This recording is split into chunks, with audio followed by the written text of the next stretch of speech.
2 Chronicles Chapter 25.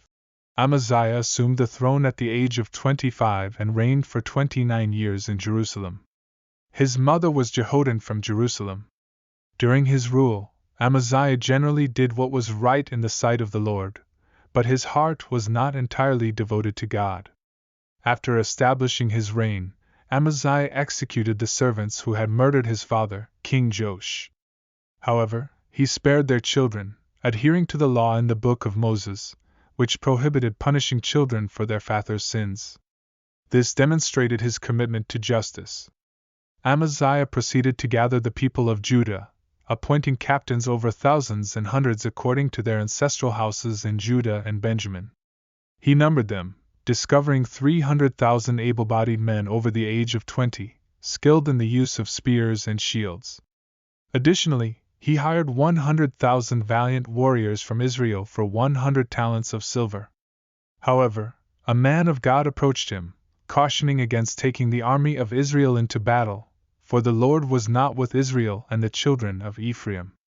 Amaziah inquired about the 100 talents he had paid, but the man of God assured him that the Lord could provide much more than that.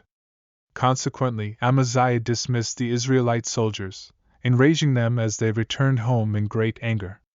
Undeterred, Amaziah strengthened himself and led his forces to the Valley of Salt, where he defeated 10,000 Edomites.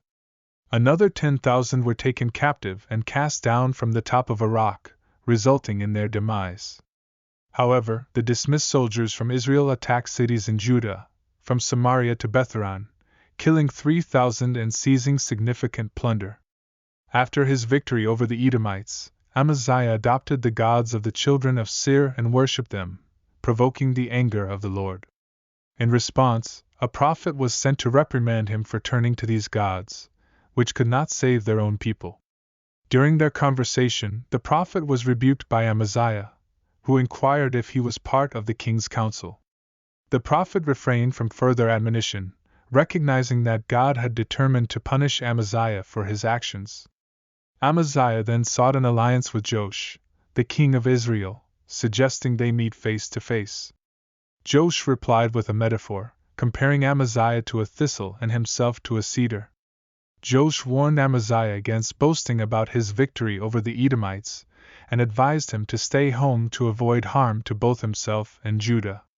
Despite Joash's counsel, Amaziah refused to heed his words, as it was God's plan to deliver him into the hands of his enemies due to his pursuit of Edomite gods. Consequently, Joash, king of Israel, engaged Amaziah in battle at Bethshemesh, where Judah suffered defeat, and the people fled to their tents. Joash captured Amaziah, demolished 400 cubits of Jerusalem's wall from the Ephraim Gate to the corner gate, and plundered the treasures of the king's house, including gold, silver, vessels, and hostages. Amaziah lived for 15 more years after the death of Joash, king of Israel. The remaining details of Amaziah's reign are recorded in the books of the kings of Judah and Israel.